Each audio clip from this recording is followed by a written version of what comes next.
pollen count.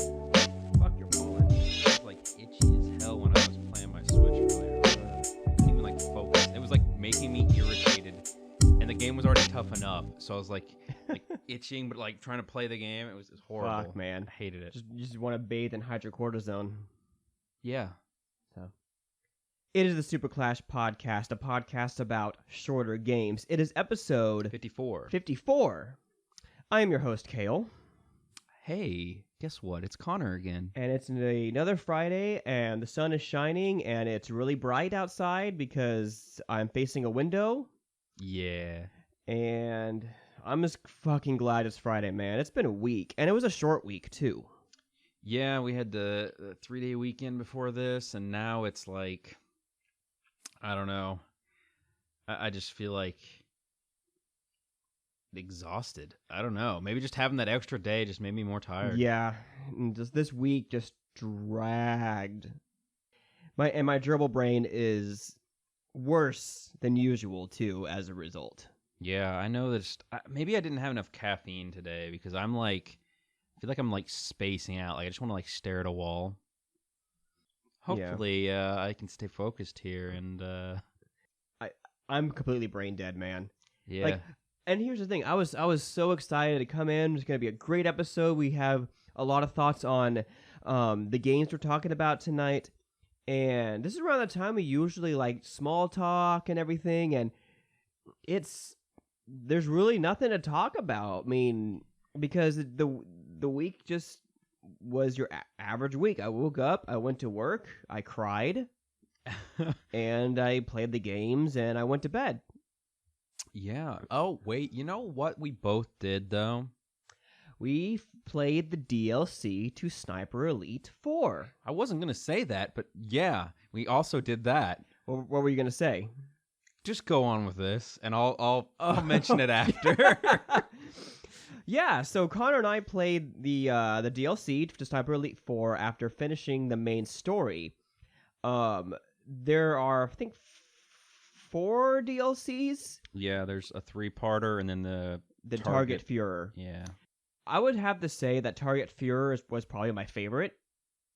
Yeah, well, I don't know. It didn't have a lot of substance to it. I'll say that.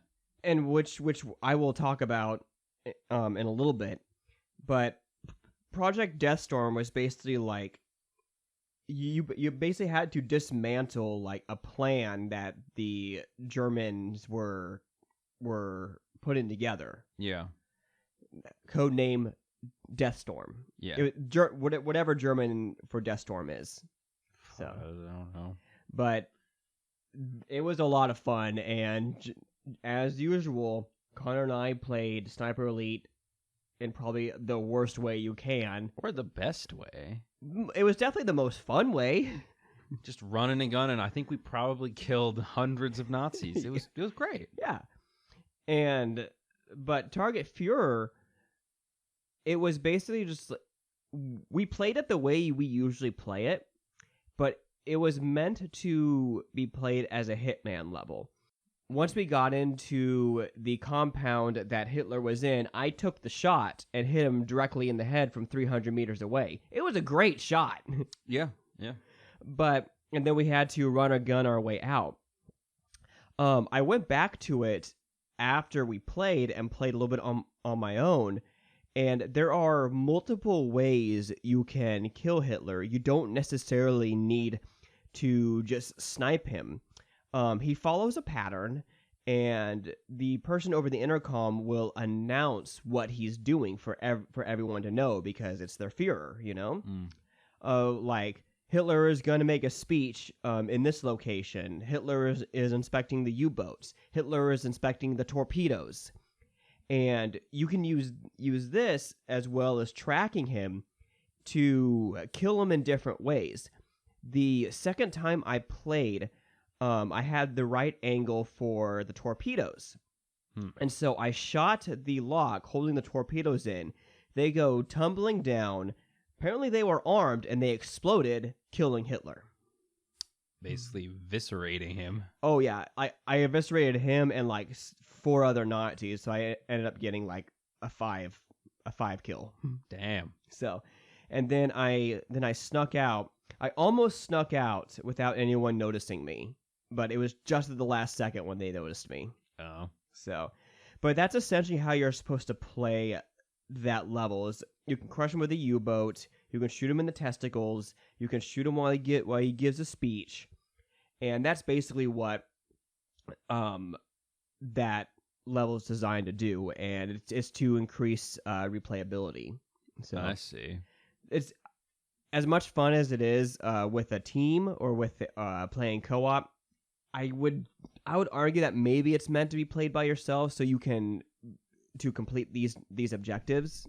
Well, So, that and then, only one person gets to kill him, basically. yeah. We can say that we're completely done with Sniper Elite 4. Yes. And just in time for Sniper Elite 5.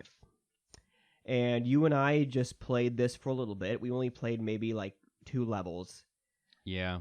There's not much new mechanics in terms of the gameplay, with a few things. The X-ray camera is a lot more detailed, and apparently you can shoot people in the limbs and it affects how they move. That's a new thing. I did like that. And there's also new starting locations too. You can light these bonfires, and you can choose to start there if you were to replay the mission. So yeah, I noticed that. They're definitely leaning into the Hitman formula a little bit, which I think works really well for a Sniper Elite game. Yeah, my problem with that game is it still seems buggy to me because I had 2 major issues. First of which, the game just straight up just hard crashed to the PlayStation menu. That was not great. And then secondly, I got caught in a reload loop with my rifle. Not once, but every single time we respawned on this level. We were trying to get into this fortress or castle or whatever you want to call it. And outside of it, I would go to reload my sniper rifle, and it would just get caught in that reload animation over and over and over again, and it just never would reload. And so I basically didn't have my primary weapon, and so we would die every single time. It definitely needs some patches. Yeah. So, I don't think I've ever played a Sniper Elite game that was buggy, though, which is the weird part. Yeah, this definitely has a bit more jank than previous entries, but... Do you think they got just a little, maybe too ambitious and then didn't go back and test it as much? Probably, but it'll probably fix some patches. I'm hoping to get some DLCs with more guns, because there's a surprisingly low amount of guns in this game, in the base game. Yeah, I don't really like that, because the weapon choices so far aren't great. What I do like is the customization. They've really cranked that up. Oh yeah, it's great. But I don't like how all the gun choices are kind of meh. The only thing I'd say is improved is the pistols, because you're not stuck with the well rod. Yeah, in the beginning, like you are in every other game. Yeah. So, but overall, we might have to try to play some of it this weekend, but depending on what we need to play for the next episode, we might not have time. So with that out of the way, what was it you were going to say? I was going to say we both watched Stranger Things Season 4 Part 1. Oh, that's right. Yeah. What'd you think? I really liked it. It's interesting to see the direction they're going with it. It's so much different than the previous seasons. And I don't know. I feel like it ended on kind of a cliffhanger. I wish they didn't do this season in 2 parts. Yeah, I would agree. Because I finished that last episode and I was just like, all right, give me more. I want to see what happened. You can't just drop it here. And it didn't even feel that conclusive for a mid-season hiatus or anything. Right. It just seemed like they were meaning to just continue on after that. So. Yeah, I don't know what the logic was, but we have to wait a month, unfortunately. Gross. I don't like that. So, but that's basically all the stuff outside of the games that we've been playing. The games we're going to be talking about tonight are The Gardens Between and Project Warlock. But before we get into that, Connor, let's get physical. Oh boy, we got a lot of physical tonight. Let's get physical, baby. Oh yeah. So let me bring up my list here. You didn't come prepared? I did, but I had to unlock my thing, but the mic was in the way and the Face ID words. Anyway, so starting out this week, it technically came out last week, but the Evercade EXP Black Limited Edition handheld came up for pre-order. Comes out this winter. It retails for approximately $225, and it's a Fun Stock exclusive. So it's exclusive to their website and limited to only 5,000 units. That said, they will, down the line, have a regular version of this system. It just isn't going to include all of the stuff that this one comes with. So this bundle includes the console, the IREM Arcade 1 game, the Toa Plan Arcade 1 game, a hardcover carry case, certificate of authenticity, art cards, keyring, poster, and bonus content to be announced this September. The difference between this Evercade handheld and the other is that this one has a high-resolution IPS screen, a glass bezel, built-in Wi-Fi, and a Tate mode for vertical games. So you can flip the console horizontally and play it that way if you want to play like an arcade game. That's really cool. Oh, yeah. And this one has USB-C charging, so it's not... the other one I had micro USB, and it supports all Evercade games, not just these regular ones, but the arcade ones that previously only played on the console. That's really cool. Yeah. Pre-order's open now, so if anybody wants to try to get in there and get one of the first 5,000 units, definitely hop on that. I went ahead and I pre-ordered it, and because I really like my Evercade, and so I figured this would be a cool addition. So moving on, we have Wytchwood from Super Rare Games. It retails for approximately $37. It's only going to be on Switch, and there's only going to be 4,000 copies made. And Wytchwood is a game set in an expressive land of gothic fables and fairy tales. As the mysterious old witch of the woods, you'll explore a strange countryside, collect magical ingredients, brew sorcerous enchantments, and pass your twisted judgment upon a capricious cast of characters and creatures. This release includes a manual, sticker, and 3-card pack, and the pre-orders open June 9th. Nice. So that one kind of slipped in the day that we're recording it here, so I threw that on the list. That Super Rare does that to you, man. Yeah, we're just going to have to announce them as we can, just because they usually release their new game, or the information on their new games, like midway through a Friday. So it's like, But the... So if anyone at Super Rare is listening, by some chance, just announce it on Thursday. Yeah, exactly. So please. The next release is a Boy and His Blob. This is $35, and it's available on Switch and PS4. It's at Limited Run Games. And this is WayForward's reimagining of David Crane's NES classic, and is a side-scrolling puzzle platformer beloved by children and adults alike. In the game, players control a young boy as he works with the friendly blob to traverse the environment, defeat enemies, and solve puzzles using bravery, wit, and a few jelly beans. Travel from Earth to Blobonia in a beautiful 2D hand-drawn animated journey. There's also a collector's edition available for $65, and that includes a soundtrack, reversible poster, and dust sleeve. Pre-orders for this one end June 12th. Awesome. I have played this game before on PC. I do want to give it another shot, but it was very clunky, I will say. Like, the mechanics are very dated. So, that said, moving on to the next one, we have Liege Dragon for $35. It's available on PS4 in limited quantities of only 1,500 units, or on PS5. There's no pre-order limit on that. It's a Limited Run Games exclusive. And in this game, you engage with hordes of monsters in turn-based battles and make use of sorcery stones to learn skills. Attack enemies as a team using unison, triggered by the bonds between the allies. There are even more to enjoy in this magical adventure, such as various quests, weapons to upgrade, and a monster guide to complete. And pre-orders for this one in June 12th.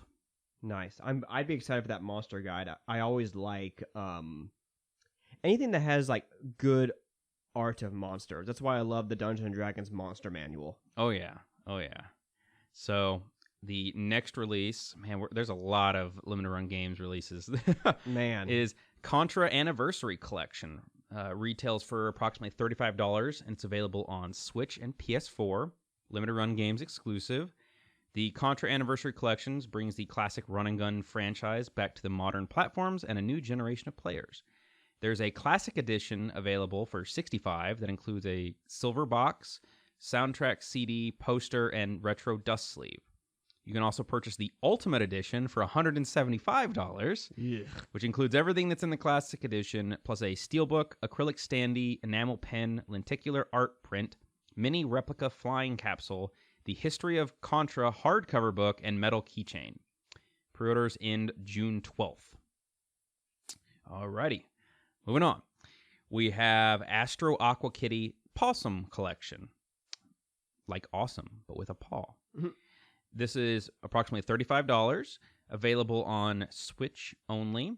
It's a limited run games exclusive currently, but it is a distributed title, so it may come to other retailers. It just depends if they choose to sell it on Amazon or Best Buy or wherever. The Aqua Kitty Cats have launched into space in an all-new RPG shoot-'em-up adventure. You pick your crew, then blast off to investigate mysterious water-filled asteroids. This game includes Astro Aqua Kitty and Aqua Kitty UDX. An OST bundle is also available for $55, which includes a CD soundtrack and stickers. Pre-orders in June 12th. Oh man, we still got 4 left. There's so many, dude. I know, there's a lot of games.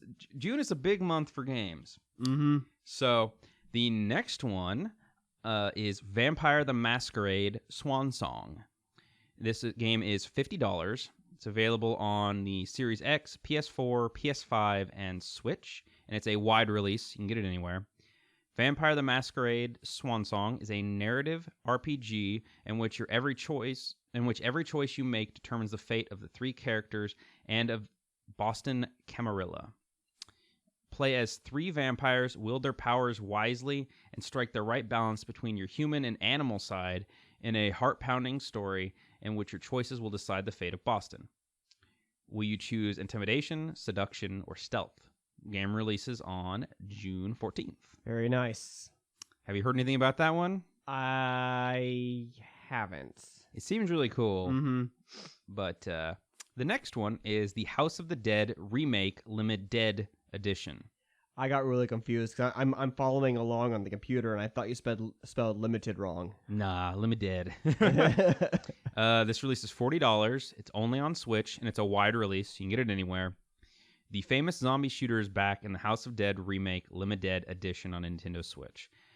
Renew with the my words, man, I need to type better. Renew with the spirit of arcade from the 90s with this remake of this iconic shooter. That doesn't make any sense. Alone or with a friend, fight against zombies and nightmare creatures with this gory and uninhibited zombie shooter. This includes an exclusive box with lenticular cover, 2 character stands, and a sticker sheet. The release is June 14th. If you got any of that from Connor's typing. For the record, I pulled that directly from GameStop's listing, so they typed it like a doofus. Okay, I'll give you this pass just once, though. Thank you. The last 2, the first one is Baba Is You for $35. It's only on Switch and is a somewhat wide release. Fan Gamer is releasing it. I saw it at a couple retailers, but not all of them, so...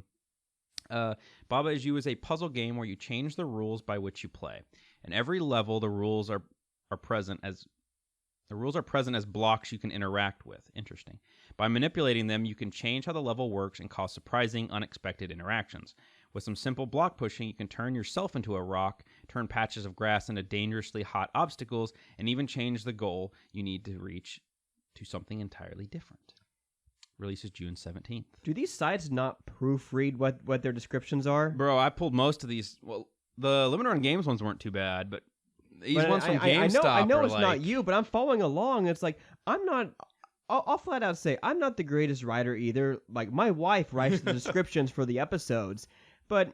I'm going to have to double check these These now. people need to fucking proofread their descriptions. I'm gonna have to, going forward, start double checking their stuff. But the last one is Omori. It's $35, available on Switch and PS4. It's another fan gamer release, so your mileage may vary. You can find it at different retailers. And this game, you explore a strange world full of colorful friends and foes. When the time comes, the path you've chosen will determine your fate, and perhaps the fate of others as well. Releases June 17th. All right. I know, it was a lot. That was a lot. Do you need a break? Yeah, all right, we're going to call it. No, just kidding. All right. So with that massive amount of games out of the way, let's just go ahead and dive right into our 2 games. Let's start with The Gardens Between, Connor. This is a puzzler developed by the Voxel Agents, released in 2018. You can beat this in about 2.5 hours, and you can get it for PC and Mac, Xbox, PlayStation, Switch, iOS, and surprisingly Stadia. Interesting. Yeah, who do you remember fucking Stadia? Who plays Stadia? Exactly. And so basically, this is a puzzler. The story is 2 friends sneak into their treehouse during a rainstorm, only to be transported to a dream ocean consisting of everything they've done together because one friend appears to be moving away. Okay. Kind of the catch of this game is that you can manipulate times. You can change the results of the events on the puzzles to create ramps, bridges, and move light spheres. Mm-hmm. And each character kind of has a different role into solving these puzzles. The girl apparently these characters have names. Yeah, I think they do. I don't know if they explicitly say it. No, I in my research I found what they were. The girl, Arena, I believe is how you say it. She carries a lamp and uses it to catch the light spheres. And she can set the lamp on moving blocks to solve puzzles. And these blocks will hop around like they're sentient and go to different levels. But you need the sphere that carried in the lamp to move on to the next level. Yes. Whereas the boy, Frent, I believe is how you say it, he pulls wind chimes to open flowers containing light spheres and also manipulates the environment to make elevators, bridges, etc. He is the main person to change the flow of of time and the sequence of events.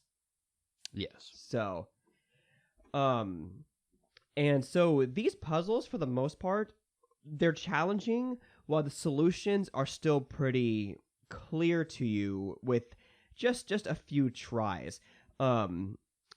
This is nothing like Forward, where they do teach you the mechanics very, very easily, and it's really easy to pick it up. I'd argue that the game doesn't really have much of a challenge. It was very easy. I mentioned before that not only did the audio start putting me to sleep, but honestly the gameplay started putting me to sleep. It was just so simple and basic, and I was like, I didn't really feel much of a challenge to any of the puzzles. Mm-hmm. There were a couple puzzles that I thought were really clever. Mm-hmm. There was the level with the computer, to where you had like this old like Macintosh like computer and like a number pad, and the 2 characters would hop on on numbers in a sequence, and you had to later in the level, as you manipulate time, see what the code is, and then change time backwards and forwards to type in the correct code in order to progress. I thought like the puzzles that contain that Mm-hmm. were super clever and well done. I that was probably my favorite puzzle in that, because it was just really clever. I think I liked the one where you have to get power to this TV and start this video game, Mm-hmm. and then the cube hops into the TV, turns into a video game character, and then hops back out. Yeah, there were a lot of really good highlights of this game. There was one solution I thought was a little odd, and that was, I think, the second to last puzzle with the telescope, where you had to angle the moon all the way to the left and then position the camera in order to capture the light. Yeah, that one was weird. That one was really weird. That's the only time you ever had to use the camera for a solution. Yeah. I mean, it got bad enough with that one. I had to look up the solution to that because I was trying everything that the game taught me in order to solve it, and nothing was working. Gotcha. So, as you said, this game is, despite it being 2.5 hours, it is very slow paced. Yeah. And it's too relaxing. Yeah. Especially in contrast to the next game, Project Warlock. The aesthetic of this game has a very dreary and rainy feel. It's always raining. Mm-hmm. And with us just getting out of a week straight of rain, Yeah. it was pretty dreary. Plus, I mean, I don't know about you, but for me, I play a lot of games at night. So like when I'm laying in bed, I played this game on the Switch. I think you did as well. Mm-hmm. And so I was laying in bed playing the game on the Switch, and I was just honestly just dozing off as I was playing it. Mm-hmm.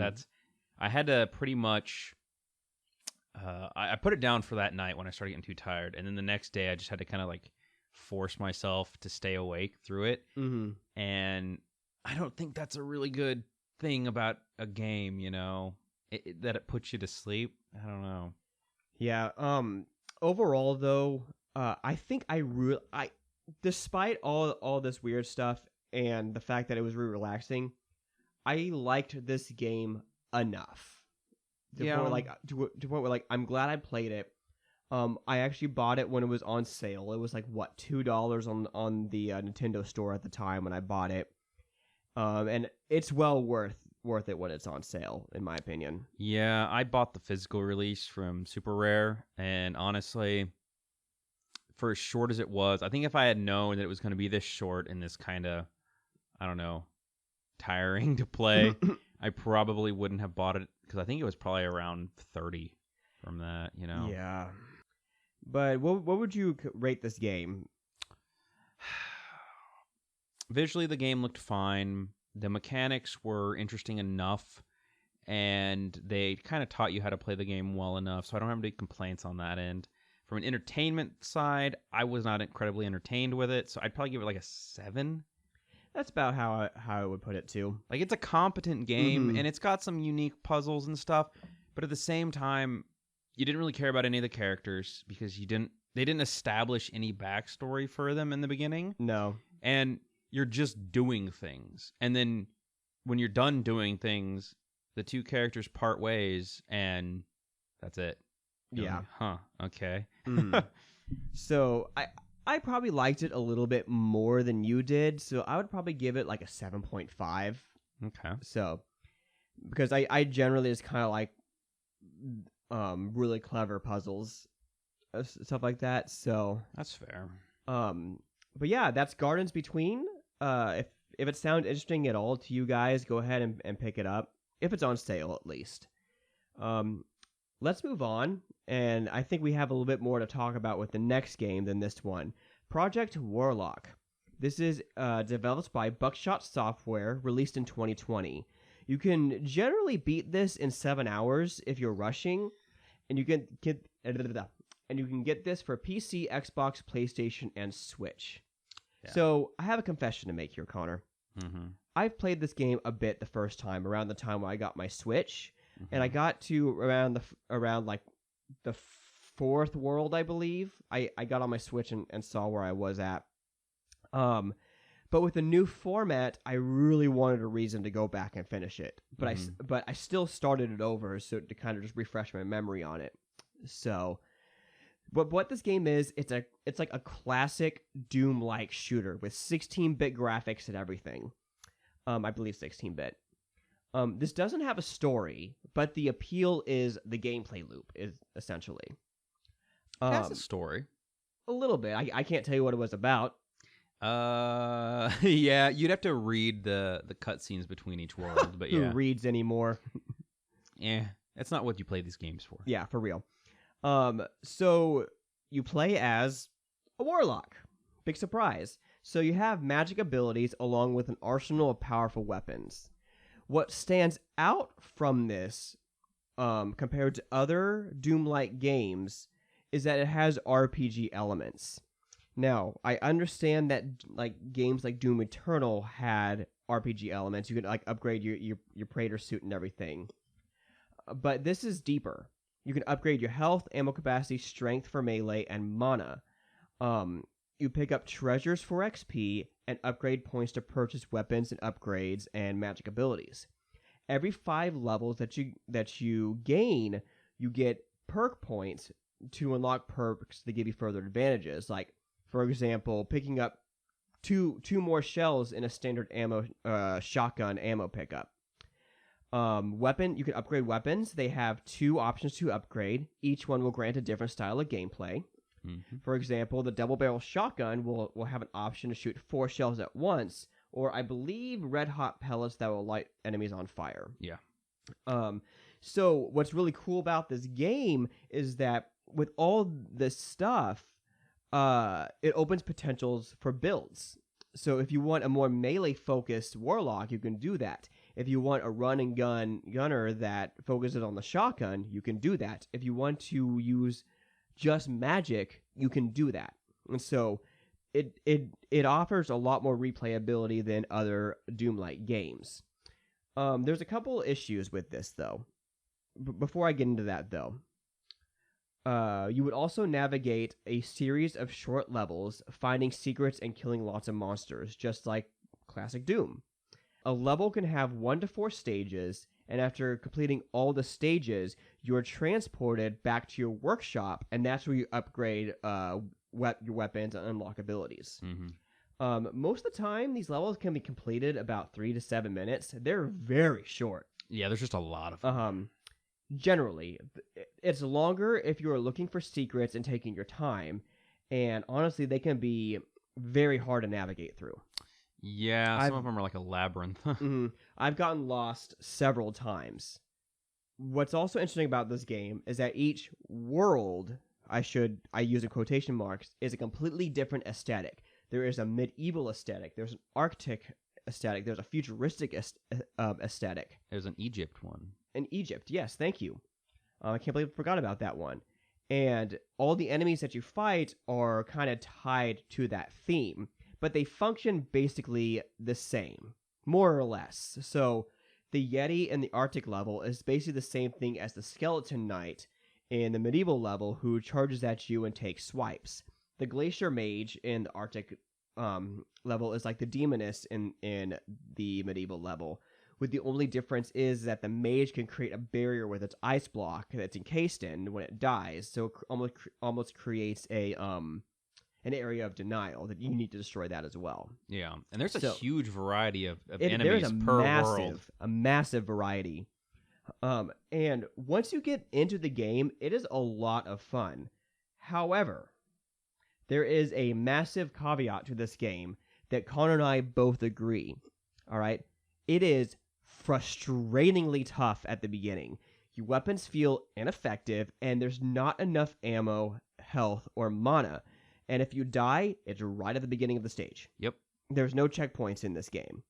And you can even die at the last second because of the evil door blocking the exit. Yeah. You have no idea how frustrating it is to make your way through these early levels only to be killed literally at the last second. Dude, if I got to the end of a level and had like a smidgen of health left, I was paranoid. I was just like, oh god, please don't let the door kill me. Yeah. What makes this so frustrating as well is that if you play it on normal, you have lives. Mm-hmm. You don't have lives on casual, but you can pick up additional lives. If you die, you lose a life and it's back to the stage. Mm-hmm. But if you die and lose all your lives, you have to start that particular level all over again. Yeah. So it's punishing, not as punishing as Xenocrisis, of course. Yeah. But the beginning levels is almost backwards. You almost feel like they need to present you with plenty of ammo and mana, health, so you can kind of get the flow of the game and get more powerful, and then kind of reduce that as the game goes on and you get more powerful. Yeah, 100%. It makes no sense. And you almost tapped out because you couldn't get past the first level. I died about 10 times on that first level. And for scale here, throughout the entire rest of the game I played, the most I think I died on a level is maybe 2 or 3. Exactly. Like, and that's insane. That the further I got in the game, the better I did. And it's like, but it's so off-putting to somebody just starting the game. Like, I can imagine somebody buys this game on sale, plays through the first level, dies a whole bunch of time, says this game's stupid, and drops it and stops playing it. Yeah, and which is kind of heartbreaking because once you kind of get past those levels, you get your pistol, you get your ballista, you start understanding how the dynamite works and everything, and you start, especially with the shotgun, it becomes a lot of fun. You feel like an utter badass going into a room with upgraded shotguns, giving enemies and setting traps with the bombs. I think the game actually opens up and becomes more manageable the moment you get your first revolver. Yes. Like that was the point where it clicked for me, and I was like, okay, now I'm getting through levels. Yeah. And a lot of the upgrades of the weapons, they feel really good with a few exceptions. A little PSA, do not go the nail gun route with the SMG. I didn't do that. I was afraid it would damage you. It does. That's what I was worried about. Glad I didn't. The ricochet damages you. And also, another PSA, don't choose the frag grenades as the upgrade to the dynamite. Because I chose that.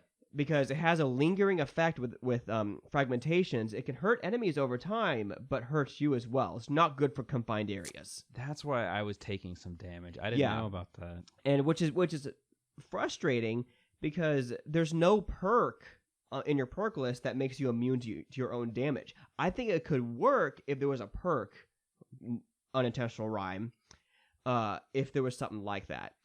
Yeah, I didn't like the fact that you could injure yourself with explosive things, because I can't tell you the number of times I would go to like throw a grenade or dynamite or whatever, and some dipstick creature would hop out in front of me, it would bounce off them, and it would kill me.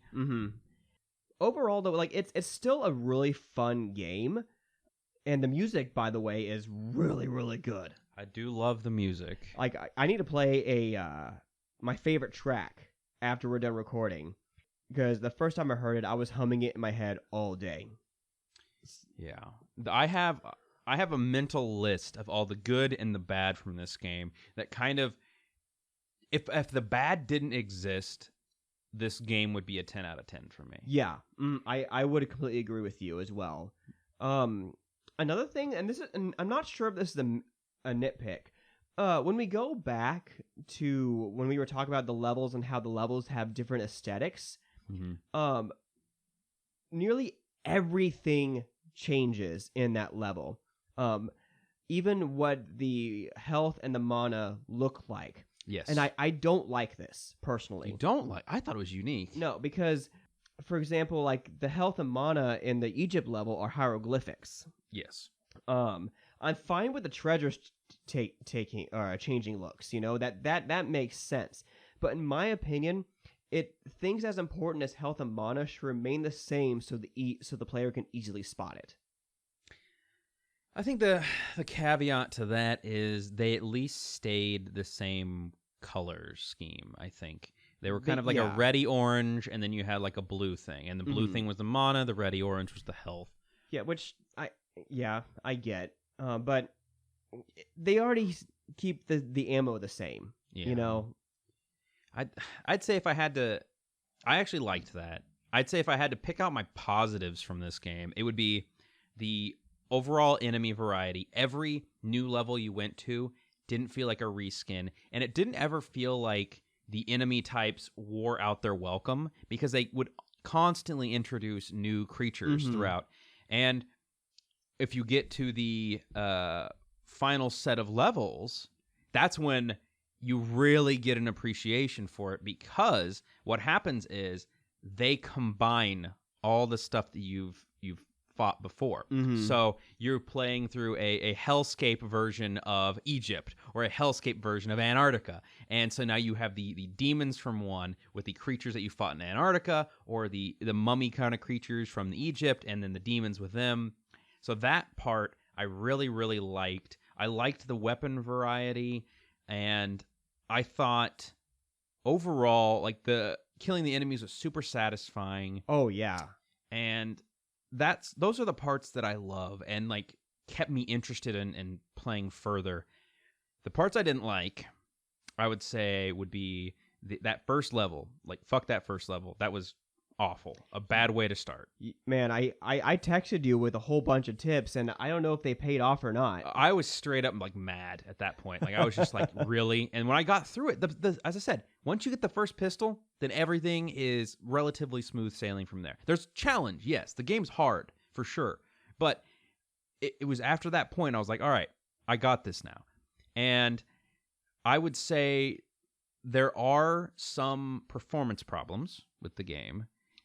On multiple occasions, the frame rate dropped to probably single digits. Like it was like I was firing the minigun and it was tuk tuk tuk tuk tuk tuk tuk when it was Really? shooting. You ran into that? Yes. I never ran into that issue. Multiple times. So the first time it happened was on, I want to say, one of the robot levels. I entered a big room and the frame rate just tanked. The other one was on the final boss. The final boss has 4 phases, at least 4 phases. At least.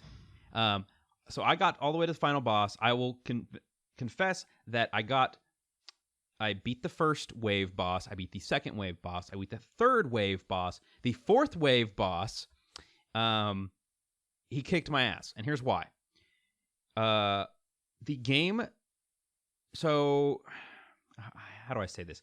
So, the third wave of the boss, which is like a Carcano devil or Carcano Satan, something like that, he spawns all of the enemies that you fought throughout the game. And he will endlessly spawn them. So if you're trying to kite him and hit him and also avoid all these enemies, you could have dozens and dozens of enemies on screen at once. And what that does is it completely just tanks the frame rate, almost unplayably so. That's what I've hit. And so I was shooting, and I'm not even joking, the minigun, which is supposed to be like the fastest firing gun, or the SMGs, they were just like tunk, tunk, tunk, tunk, tunk, tunk. You know, that slow. And so that's my biggest problem. And honestly, I don't know if I'll be able to beat the final boss if he keeps doing that, because the frame rate it's normally does not bother me in a game. But like when it gets that bad, it's very hard to play. And what I will say is, on the subject of things I don't like, I don't think the boss should have 4 fucking phases. And they're hard too, dude. They are. Each of the phases are hard. Mm-hmm. Even the earlier bosses are pretty difficult for your level. So imagine 4 of those, plus the final 2 phases are spawning in enemies constantly. Mm-hmm. And the resources, fairly plentiful for the first 2 bosses, but you pretty much exhausted them by the 3rd or 4th. Like, no health left, no mana left, no ammo left. You're just tick, tick, tick, just barely ticking away. And you can't even hit the boss because he's hoarded all of these little mini creatures around him. So you're just like shooting into a crowd. Mm-hmm. And so, as much as I want to beat the game, I'm wondering if I even can, be it, you know, just difficulty-wise or even just performance-wise, if I'll be able to. Yeah. But, believe it or not, there's actually a sequel in the works right now. Really? Yeah, and it's heading to early access in June 2022. So this month, I'd be interested in to see what they change, if there's any like improvements. Hopefully the first level is not as like brutally punishing as this one. I wish they'd go back and patch this one. Yeah. Patch the few things I mentioned. You know, like if the frame rate drops, don't spawn as many enemies. Yeah. Like, you know. But it's been, oh gosh, I can't remember when this game was released. 2020. It's been 2 years. Yeah. And they're not going to patch anything. I doubt they're going to do anything about it now, especially since they're working on the sequel. And also, there's no reason that a game that's this low res, intentionally so, but this low res should drop to single-digit frame rates on even on a Switch. Like, I don't want to hear the argument, oh, the Switch is underpowered. It doesn't matter. That does not matter. No. That would matter if maybe this was Doom Eternal. Yeah. But it's not. It's a pixelated, you know, dungeon crawly shooter thing. It makes you wonder how it'll run on PC. I would hope it would run better, but But the nice thing about PC is you can have cheats, which if you have this on PC and you get frustrated with the first level, definitely unlock cheats to unlock the weapons just to get through the first level. yeah, definitely. Because I was looking up cheats to see if they work. They're not on the console version. Yeah. Which is a bummer. Mm-hmm. So, but that's Project Warlock. At this moment, I know you haven't beaten it yet, Connor. What would you rate it at? I really mulled this over for a while. I'd honestly think with my only issues are really basically with the first level and with the very last level, I'd still have to give it an 8 because the journey through it was a lot of fun. Mm-hmm. There's a lot of creativity, a lot of different characters, and I love the idea of like bringing all these enemy types you fought throughout the game back for like the final few levels. And so, yeah, I'd give it an 8. I would generally do that too. Like, I love the fast-paced gameplay. I absolutely adore the RPG elements and the option for builds. That's I find that to be super exciting, and it encourages me to want to go back to the beginning and actually try to make a build, because I never mess with magic in this game, in this playthrough. I couldn't figure out how to use it. And so I'm going to be honest. I only figured out how to do the light thing. you have to yeah. Like, how do you change your magic ability? I'm not sure. That's I couldn't figure it out. so. But I want to see what a pure magic build is going to be like, or maybe a melee shotgun. Super CQC, just to see how it plays. And I'm also kind of excited to see what the second game is going to hold. Since it's coming into early access, it'll be for PC only. I might buy it and see. Yeah. But I really do think that this plays best on Switch. Just how it looks. I think it's a really good game for the Switch. The only caveat is because of the art style, it's really hard to play in bright light. Like, you cannot see the screen at all in bright light. Like, you have to play it in like a mid to dark room. Mm-hmm. Which, by the way, this game looks great on the OLED. I bet. Oh, it's beautiful. So I was just playing on the standard Switch. Sure. I didn't play it on my light because I wanted to use my special grippies. Yeah. I wanted to play it on my light because I have those special grippies on my light, but I really wanted to see what this was going to be like on the OLED. And at some point, I'm going to get the Skull and Co for my OLED, but everything's on back order. I probably wouldn't get it till like August. Did you notice, though, in the menus, you can change the graphics of the game? I was about to say something like that. Yeah. You can make it look like Commodore 64, Game Boy. Mm-hmm. So I guess this game would be 64-bit, wouldn't it, if it's a Commodore 64? I guess so, yeah. Yeah. I was wrong. So. Don't at me. You can send him an ad. It's fine. No. Oh, fuck you. So, okay. So, and that basically just does it for this episode and these two games. Next week, I'm not prepared. Give me a second. Let me go to our schedule, Connor. What do we got here? I can tell you what it is. I beat you to it. Okay, go ahead. Next week, we're gonna do My Big Sister. Which you can get this for PlayStation, Vita, I believe Switch, and Shovel Knight. Yeah. I'm excited for this one. Kale's afraid of Shovel Knight. He thinks it's gonna be too hard. Excuse me? He told me, guys, in private, don't listen to him. I'll show you something hard after we're done recording. Help me, please. Someone send help. I'm excited to play these games. I've never played Shovel Knight, but I've heard like glowing reviews of it. I've only played, shamefully, I've only played like the first quarter to half of it, but I played it on like so many different platforms. So like, I'd play it on PlayStation because they had Kratos in it on the PlayStation. Really? Or, I played it on Switch. I played it on 3DS, which is actually what I'm going to review it on. I'm going to play it on 3DS since I'm giving you my Switch copy to borrow. Yeah. And, it's on, like, every platform. And still very expensive. Yeah, and the cool thing about that game was I bought the very base game on... Oh, God, where did I get it on? I think Oh, no, I got a gift. For Shovel Knight, I got the very base game on the 3DS. And then what they did was, as new DLC and expansions came out, they gave it to you for free.